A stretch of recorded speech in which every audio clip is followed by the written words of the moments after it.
40 दिन कोई सांसद और विधायक रह लेता है, पूरे जीवन भर उसको पेंशन मिलती है। 40 साल कोई कर्मचारी नौकरी करता है, उसकी पेंशन आपने खत्म कर दी। पेंशन तो छोड़िए, टैक्स के राहत की उम्मीद थी कर्मचारियों को, आपने इस बजट में वो भी नहीं दिया।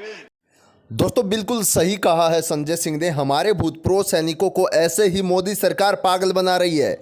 जब से हमारे भूतपूर्व सैनिकों की पेंशन बढ़ोतरी की बात उठती है, तब से ये मोदी सरकार की निगाहें उधर उधर होने लगती है और मोदी सरकार सोचती है कि पैसा लगेगा, लेकिन उनको तब याद नहीं आती जब वो सांसद जो 4-4 बार बनकर 4-4 पेंशन ले रहे हैं, तब उनको ये चीज़ याद नहीं आती कि देश की जो फाइनेंशियल स्थिति है वो ठीक हो रही है या गलत हो रही है।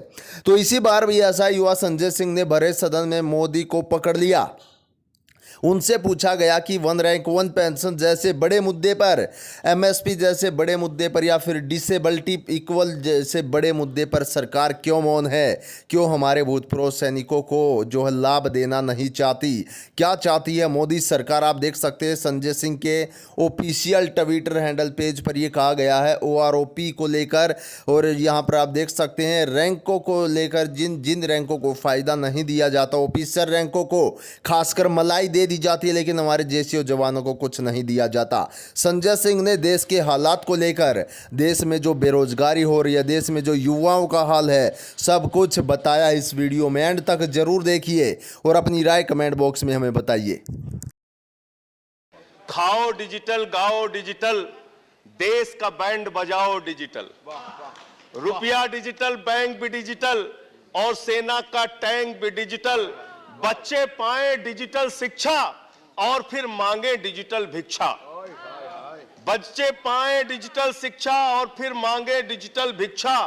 डिजिटल डॉक्टर, डिजिटल गोली, डिजिटल ईद और डिजिटल होली, डिजिटल सड़क पर डिजिटल कार, डिजिटल संसद और सरकार, डिजिटल खेत में करो किसानी, डिजिटल खाद और डिजिटल पानी, डिजिटल दूध और डिजिटल गाय, डिजिटल चीनी, डिजिटल चाय, भर के खाओ डिजिटल रोटी और फिर कर दो। ये इस बजट के बारे में एक कवि की प्रतिक्रिया है मान्यवर।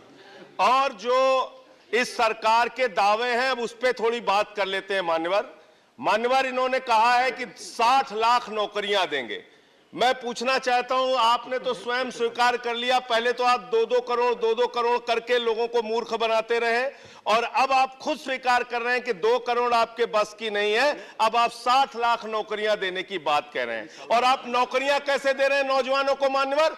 35,000 रेलवे भर्ती के लिए 1 करोड़ नौजवानों ने उसमें फॉर्म भरा और उसके बाद जब उसका परिणाम आता है उसमें घोटाला और गड़बड़ी की जाती है। जब वो नौजवान सड़क पर नौकरी मांगने के लिए निकलते हैं, उनको लाठियों से पिटवाया जाता है प्रयागराज में, उनको पटना में लाठियों से पिटवाया जाता है। घर में घुस के लाठियों से पीट पीट के आप नौकरी दे रहे हैं, आंसू गैस के गोले छोड़ छोड़ के आप नौकरी दे रहे हैं। आप कर्मचारियों की बात इस बजट में कर लीजिए मान्यवर। जब कर्मचारियों की चर्चा होती है, पूरे देश के कर्मचारियों की एक ही मांग है, पुरानी पेंशन की बहाली की जाए, पुरानी पेंशन की बहाली की जाए। 40 दिन कोई सांसद और विधायक रह लेता है, पूरे जीवन भर उसको पेंशन मिलती है। 40 साल कोई कर्मचारी नौकरी करता है, उसकी पेंशन आपने खत्म कर दी। पेंशन तो छोड़िए, टैक्स के राहत की उम्मीद थी कर्मचारियों को, आपने इस बजट में वो भी नहीं दिया। इसके साथ साथ मान्यवर, आपने इस बजट में किया क्या है? 22 तक सबको घर देने की आपकी योजना थी। वो 22 तक घर देने की योजना भी पूरी तरीके से जमीन पर उतर के नहीं आई, वो भी फेल साबित हुई।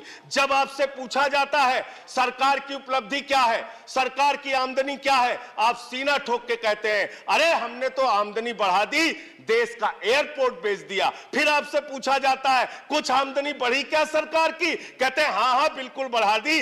Steel Authority of India Limited बेच दिया, कोल इंडिया बेच दिया, BPCL बेच दिया, LIC बेच दिया, बैंक बेच दिया, पोर्ट बेच दिया, सब कुछ बेचने का काम किया। ये आपका मेक इन इंडिया है, ये आपका डिजिटल इंडिया है। मानवर मैं खत्म कर रहा हूं। मानवर मैं मनरेगा की आप बड़ी पीठ थपथपाते हैं अपनी। मनरेगा की चर्चा बहुत होती है, मनरेगा का बजट आपने खत्म कर दिया, खाद की सब्सिडी आपने कम कर दी। इसका मतलब जो गरीबों को अन्न देने की योजना है, वो भी योजना एकमात्र आपकी दिखावा है और मार्च के बाद गरीबों को अनाज हिंदुस्तान में मिलना बंद हो जाएगा। अंत में आपके माध्यम से एक ही इस सरकार से अनुरोध करना चाहूंगा कि अपना ध्यान देश की तरक्की पर लगाइए, देश को आगे बढ़ाने पर लगाइए। बेटी बेटी होती है, हिंदू की हो, मुसलमान की हो, सिख की हो, ईसाई की हो, आप तय करने वाले कोई नहीं होते। कौन क्या पहनेगा, कौन क्या खाएगा, कौन क्या कैसे रहेगा, कौन Zafar Islam, I'm sorry. Please.